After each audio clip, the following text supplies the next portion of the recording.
umat Tuhan yang terkasih, berkah dalam.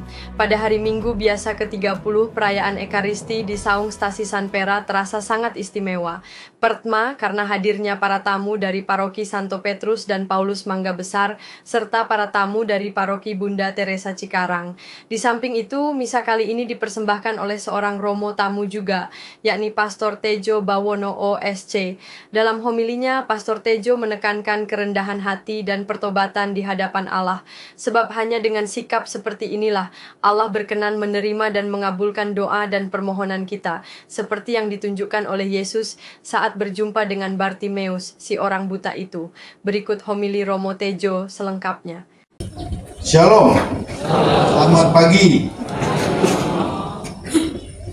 Dia nggak dapat tenda, kepanasan, enggak? Kasian juga. Dari tadi saya ngeliatin sebelah situ, aduh kasian juga ya, nggak ada tenda. Atau mau tukeran kita? Saudara-saudara yang terkasih, saya itu orang Bekasi. Udah lama saya tinggal di Bekasi, hampir 30 tahun. Rumah saya di Margahayu, perumahan Margahayu situ. Tapi seumur hidup saya belum pernah saya pergi namanya menginjakkan kaki di daerah yang namanya Cibitung. Dan sekarang ini pertama kali, makanya saya senang sekali. Karena dulu zaman saya masih kecil, Cibitung itu terkenal sebagai tempat jin buang anak. Dan ternyata anaknya sekarang udah gede-gede nih.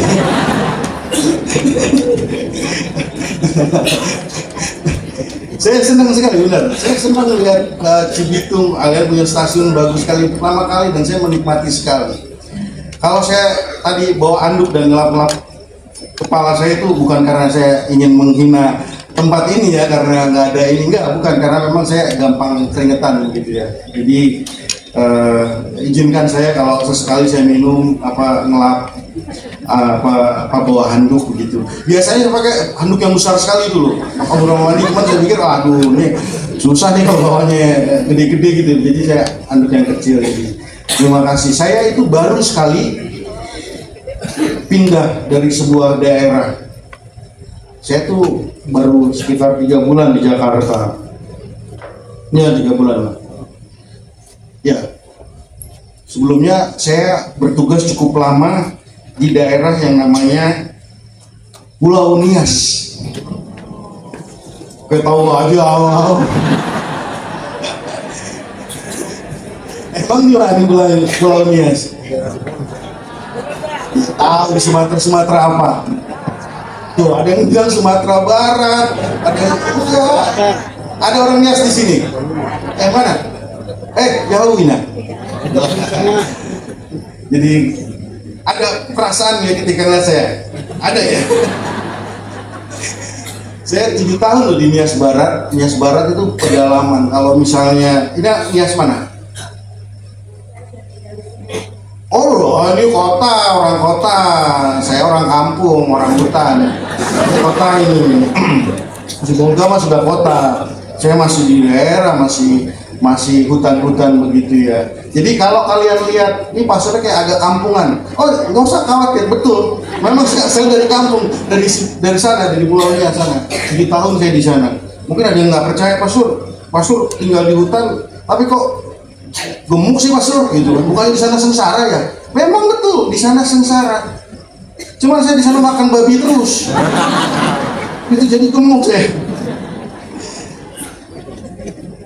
Coba kalau percaya tanya aja kan, misalnya kita makan babi terus. Jadi kalau kita jalan tuh babi-babi pada minggir tuh. Wah, ini ya juga. Tapi ketika saya datang ke sini, saya duduk di sana dan saya lihat ke atas, saya bilang ya Tuhan, saya kangen sama Pulau Nias. 7 tahun saya di sana dan stasi-stasi saya punya 89 stasi. Hampir semuanya kayak begini bentuknya, bedeng. Tapi umatnya nggak sebanyak ini. Ada yang sekitar 12 orang kalau misa. Iya 12 orang. Kalau di atas gunung sana, yang stasi yang paling besar itu datang 60 orang begitu ya. Maka saya ingat tuh, cuma ini banyak bener. Maka kadang-kadang kalau saya lihat orang sebanyak ini tuh agak-agak grogi saya tuh.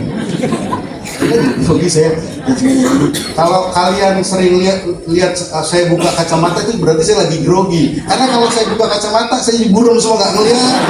Aku salah, ada mau tidur kayak mau apa. Kolektif di sana tuh paling banyak, paling besar sepanjang hidup saya 120.000. Itu pun receh.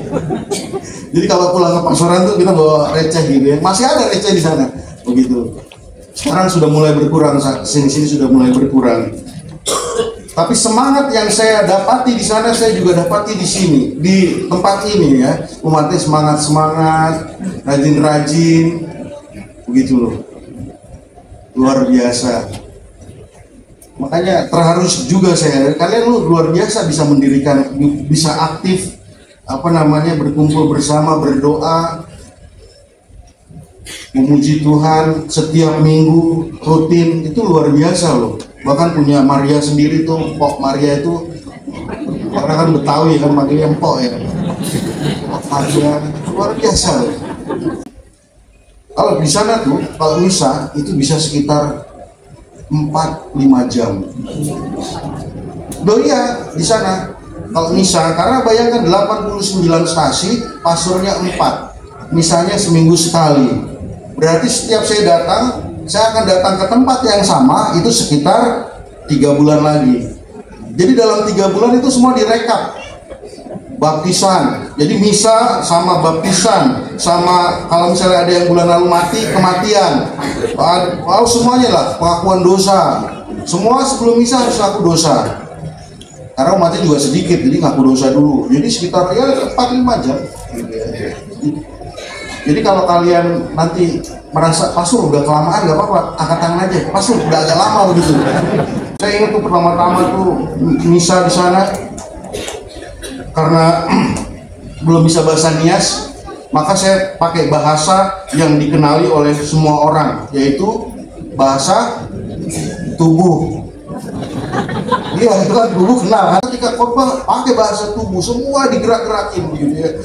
Maka keringetan lah, apalagi emang bener-bener sama kayak gini ya, saya begitu aja kalau siapa Yesus, Yesus, surga, gitu, bumi, begitu, bisa, salib, pokoknya harus semangat gitu.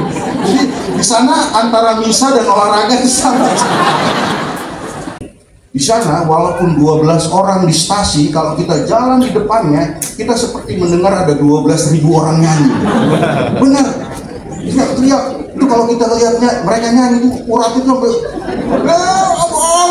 seperti orang baru bebas keluar dari penjara gitu loh, kayak gitu tuh dia kan, seperti merdeka sekali. Jadi 12 orang itu 12.000. Bayangkan kalau yang datang 60 orang itu kayak apa. Makanya tadi ketika saya keluar itu, ini umat banyak tapi suaranya nggak ada nih. Ada 2 kemungkinan, belum makan dari rumah. Dan saya juga belum makan, benar serius, saya belum makan. Saya dari Keramat tadi naik ini, naik kereta komuter itu juga belum makan. Tapi saya ingin lihat umat yang semangat begitu ya.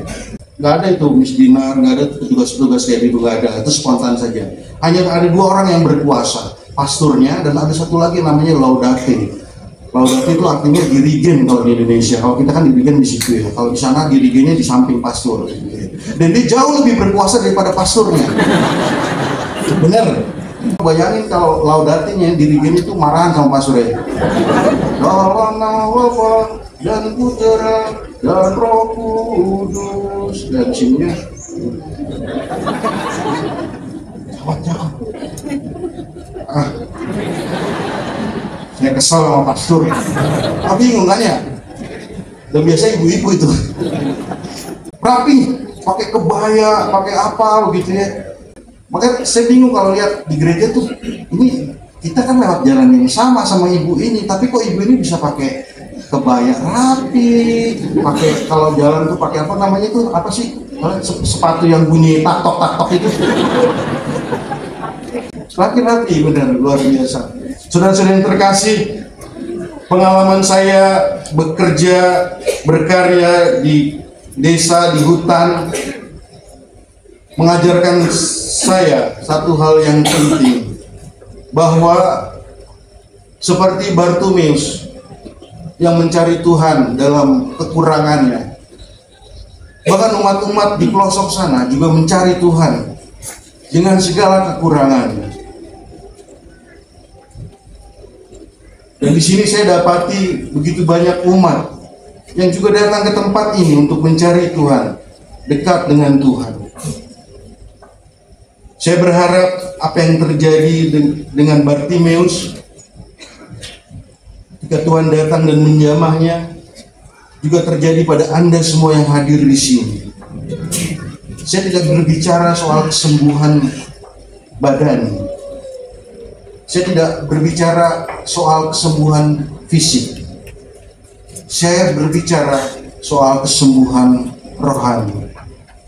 Semoga perjuangan Anda semua dalam kehidupan sehari-hari yang seringkali membuat luka di dalam hati, ketika datang ke gereja bisa disembuhkan. Saudara-saudara yang terkasih, kalau Bartimeus berani berteriak, "Putra Daud, kasihanilah kami," mungkin itu yang perlu kita lakukan. Tuhan, kasihanilah kami.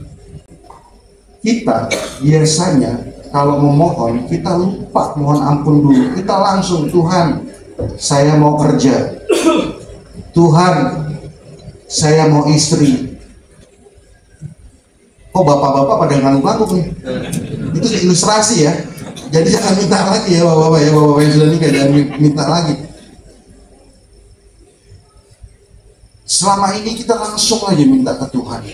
Seakan-akan Tuhan itu pembantu kita. Bartimeus bilang satu hal yang penting. Sebelum semuanya dikabulkan, sebelum apa yang dia inginkan terjadi, dia harus berteriak, "Putra Daud, kasihanilah kami." Saudara-saudara yang terkasih, kalau zaman dulu, zaman si Bartimeus hidup, ada orang yang berkata, "Putra Daud, kasihanilah kami," taruhannya dua. Satu, itu dianggap orang gila. Dua, dia siap mati. Tidak sembarangan kata-kata itu harus dilontarkan. Tapi ini, orang buta ini berani ngomong.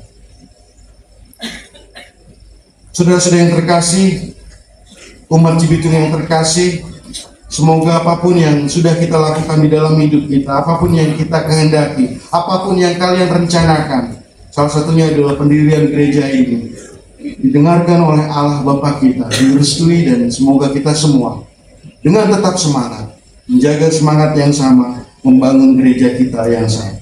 Amin. Sekian Sanpera Update kali ini. Sampai jumpa. Berkah dalam.